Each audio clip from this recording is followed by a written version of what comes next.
Hello guys, Serafina Media channel பார்த்துட்ருக்கவங்க எல்லாருக்கும் வணக்கம். இன்றைக்கி நம்ம சேனலில் கழுத்து மற்றும் அக்குள் பகுதியில் இருக்கக்கூடிய கருமை, அது மட்டும் இல்லாமல் கை கால் முட்டிகளில் இருக்கக்கூடிய கருமை எல்லாத்தையும் வீட்டில் இருக்கக்கூடிய பொருளை வச்சு எப்படி போக்கலான்னு தான் பார்க்க போகிறோம். அதுக்கு நான் இப்போ எடுத்துருக்கக்கூடியது ஒரு க்ளீன் பவுல் எடுத்திருக்கேன். இதில் ₹2 சன்ரைஸ் பாக்கெட் எடுத்திருக்கேன். நீங்கள் காஃபி பவுடர் உங்ககிட்ட என்ன பிராண்ட் இருக்கோ அதை சேர்த்துக்கலாம்.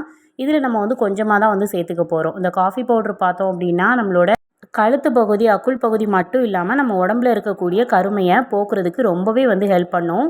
இது நம்மளோட ஃபேஸ் மாஸ்க்காக கூட யூஸ் பண்ணிக்கலாம். இந்த மாதிரி நான் ₹2 சன்ரைஸ் பாக்கெட்டில் கொஞ்சமாக தான் சேர்த்துருக்கேன். இது கூட ஒரு 2-3 ட்ராப் அளவில் லெமன் சேர்த்துக்கலாம். லெமனில் வைட்டமின் சி இருக்கிறதுனால இது நம்மளோட முகத்தில் உடம்புல இருக்கக்கூடிய கருமையை நீக்கிறதுக்கு ரொம்பவே ஹெல்ப் பண்ணும். சில பேருக்கு லெமன் சேர்த்துக்கிறது ஒரு மாதிரி எரிச்சலை ஏற்படுத்தும். அப்படிங்கிறவங்க நீங்கள் லெமன் சேர்த்துக்க வேண்டாம். இப்போ இது கூட நான் என்ன சேர்த்துருக்கேன் அப்படின்னு பார்த்தோன்னா பால் சேர்த்துக்க போகிறேன். பால் காய்ச்சின பால் காய்ச்சாத பால் எதுவாக இருந்தாலும் சேர்த்துக்கலாம். நான் காய்ச்சி ஆற வச்ச பால் தான் சேர்த்துருக்கேன். இதை மிக்ஸ் பண்ணுறதுக்காக நம்ம சேர்த்துக்க போகிறோம். அதனால் கம்மியாகவே சேர்த்துக்கலாம். இந்த மாதிரி பால் சேர்த்துட்டு இதுக்கப்புறம் நல்லா மிக்ஸ் பண்ணி விட்டுக்கலாம். இப்போ இது பார்த்தோம் அப்படின்னா ரொம்பவே தண்ணியாக தான் இருக்கிற மாதிரி இருக்கும். ஆனால் நீங்கள் இதை ரெகுலராக அப்ளை பண்ணிட்டு வந்தீங்க அப்படின்னா உங்களோட உடம்புல இருக்கக்கூடிய கருமை எல்லாமே மறையும். இதை தொடர்ந்து நீங்கள் குளிக்க போகிறதுக்கு முன்னாடி நல்லா அக்குள் பகுதியாக இருக்கட்டும், கழுத்து பகுதியாக இருக்கட்டும், கை கால் முட்டி பகுதி எல்லாத்துலேயுமே நம்ம தேய்ச்சிட்டு ஒரு 20 நிமிஷம் நல்லா காய விட்டுட்டு அதுக்கப்புறம் அதை கழுவி எடுத்துக்கலாம். இல்லாட்டி நீங்கள் குளிக்கிறப்போ அப்படியே தேய்ச்சி குளிச்சிடலாம். இந்த மாதிரி நீங்கள் பண்ணுறப்போ கண்டிப்பாக உங்களோட அக்குள் பகுதி கழுத்து பகுதியில் உள்ள கருமை எல்லாமே போகிறத நீங்களே ஃபீல் பண்ண முடியும். தொடர்ந்து இதை யூஸ் பண்ணிங்க அப்படின்னா நல்ல ரிசல்ட் கிடைக்கும். இப்போ நான் என்னோடய கையில் தேய்ச்சி காட்டுறேன்.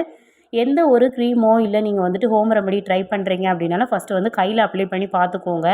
உங்களுக்கு அரிப்பு எரிச்சல் எதுவுமே இல்லாத பட்சத்தில் நீங்கள் முகத்துலேயோ இல்லை உங்களோட உடம்புலையோ வேறு எங்கே வேணாலும் அப்ளை பண்ணிக்கலாம். இதை நம்ம டெய்லியுமே அப்ளை பண்ணலாம். டெய்லி குளிக்க போகிறதுக்கு முன்னாடி இதை நம்ம தேய்ச்சி வச்சுட்டு நல்லா காஞ்சதுக்கப்புறம் தேய்ச்சி குளிச்சிடலாம். இல்லை உங்களுக்கு டெய்லி பண்ணுறதுக்கு டைம் இல்லை அப்படின்னா ஒரு நாள் விட்டு ஒரு நாள் ட்ரை பண்ணி பாருங்கள். தொடர்ந்து நீங்கள் செய்கிறப்போ உங்களுக்கு இதில் நல்ல ரிசல்ட் கிடைக்கும். இப்போ பாருங்கள், நல்லா காஞ்சதுக்கப்புறம் நான் கழுவிட்டு காட்டுறேன். கழுவுறப்போவே நல்லா தெரியும். நமக்கு இதில் நம்ம சேர்த்துருக்கக்கூடிய எல்லா பொருளுமே ரொம்ப எஃபெக்டிவான பொருள். இந்த 3 பொருளுமே சேர்த்துருக்கப்போ நல்லா ரிசல்ட் கிடைக்கும். இப்போ பாருங்கள், நான் கழுவுனதுக்கப்புறம் இந்த மாதிரி தான் இருக்குது. இதை உங்களுக்கு ஃபேஸ் பேக் மாதிரி கூட போட்டுக்கலாம். ஃபேஸ் பேக் நீங்கள் போடுறீங்க அப்படின்னா வாரத்தில் 2-3 நாள் மட்டும் யூஸ் பண்ணுங்கள். இந்த மாதிரி நீங்கள் தொடர்ந்து யூஸ் பண்ணிட்டு வந்தீங்க அப்படின்னா உங்களோட கழுத்து அக்குள் பகுதியில் உள்ள கருமை எல்லாமே மறைகிறது நீங்களே ஃபீல் பண்ண முடியும். இந்த வீடியோ உங்களுக்கு யூஸ்ஃபுல்லாக இருந்துச்சுன்னா வீடியோக்கு ஒரு லைக் கொடுங்க. உங்கள் ஃப்ரெண்ட்ஸ் அண்ட் ஃபேமிலிக்கு ஷேர் பண்ணுங்கள். மறக்காமல் நம்ம சேனலை சப்ஸ்கிரைப் பண்ணி வச்சுக்கோங்க. தேங்க்ஸ் ஃபார் வாட்சிங்.